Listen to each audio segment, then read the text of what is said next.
Ito po si Africa Loxana Bike, good for newborn until 3 years old. Depende pa rin po yan sa laki timbang ni baby kung kakayanin po ng 4 to 5 years old and up.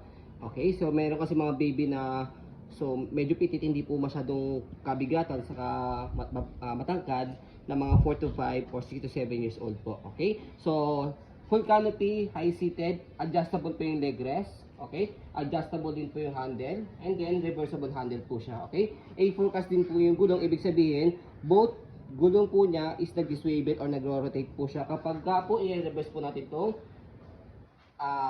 handle po niya. Okay, already washed, ready to use. Okay, so ito po yung details po niya one by one. Okay, so sa canopy, yan, wala po siyang discoloration, wala pong faded, ganyan po yung design po niya kapag full. May lock po siya sa side. Okay, ito po yung pinaka-peekaboo. Ito yung design ng peekaboo sa loob. Yan. Okay. So kapag pinold po siya, tanggalin niyo lang po yung lock dito sa gilid. Angat niyo lang po siya. So pwede po pa ganyan, half. Okay. So yung sitting pad po niya, ayan. Okay na okay, hindi niyo na kailangan ng extra cushion pad kasi meron na siyang pad po dito. Okay, malambot na po siya, comfortable na po si baby. 5 harness, safe po siya, wala po siyang putol. Okay. So meron po siyang headrest sa ulo na ni baby.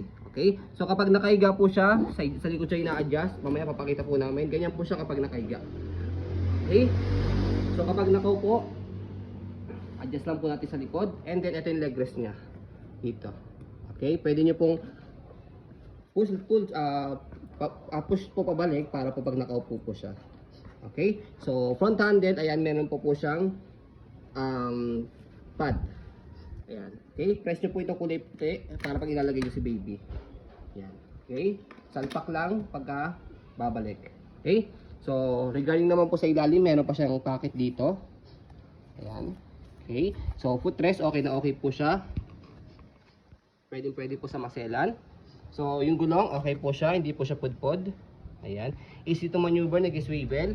Kung gusto nyo pong one way lang, okay, pull down nyo lang po ito. Pag i-heading nyo si baby, hindi siya mag-rotate. Okay? So kapag naman po stopper niya, ito. So ang use ng stopper niya kapag naka-reverse na yung handle. Okay? So yan. So body frame, sa right side, yun yung details. So puting-puti po yung body frame po niya, hindi po siya overuse. Hindi naninilaw. Okay? Dahil hindi po siya naninilaw. Okay? Kasi usually pag white yung frame, based on our experience, naninilaw po siya Yes. pag overuse. So, sa likod, yan po yung body frame po niya. Okay na okay. I mean yung gulong po niya. Stopper, okay po yung stopper niya. Okay. So, later on, pag ni-reverse natin yung handle, mag-swivel or mag-rotate po siya. So, yung likod niya, ayan yung basket. Okay na okay yung basket niya. So, dito po siya ni-reverse, hinihiga o semi-recline, ina-adjust. Slide nyo po kalahati pag semi-reclined. Pag fully reclined, nakahiga, sagad nyo po siya. Okay? So, mesh type po yung likod niya. May airways po siya ito. Para hindi sobrang init ang likod ni baby pag nakahiga. Okay? So, body frame sa left side. Yan din po. Okay na okay din po yung condition niya.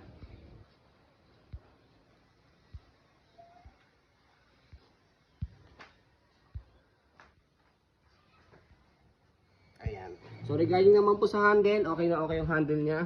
Wala rin pong issue sa handle niya. Yan. Okay na okay.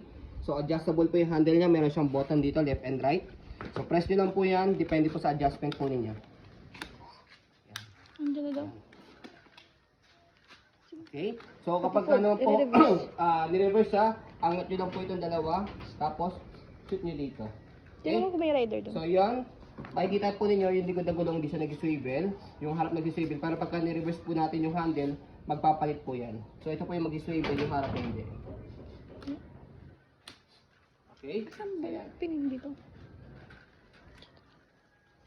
So, ayan. Okay? So, as you can see, nakita po ninyo yung likod na gulong, nag-rotate o nag-swivel na po siya. Ayan. Okay? So, ganyan po yung design po niya kapag naka-reverse po yung handle. Okay? So, balik lang po natin kapag i-fold na po siya. Okay? Makikita niyo po, pagka ni-reverse yung handle, binalik po sa normal, yung likod, yung harapan naman po nag-swivel. So kapag finold po natin, fold nyo po muna yung canopy. Kailangan nakaupo po yung sitting pad. So slide press. So sa mga ganitong stroller, lightweight po siya. One hand open, one hand fold, kahit hawak mo si baby. Okay? So yan, slide, naka-unlock dapat. Tapos press, angat, tapos baba. So yun. Okay, so sa pag-open naman po, same lang din, kailangan naka-unlock siya, slide, tapos press nyo po yung ilalim, tapos angat nyo lang po itong nasa likod, tapos bukan nyo lang po siya. So yun, ganyan lang po siya kadali. Okay? So ayun po, as you can see, very details po kami mag-video. Kasi sa policy po namin, no refund, no exchange, what you see is what you get po. So yun po, maraming salamat. Have a nice day and God bless po.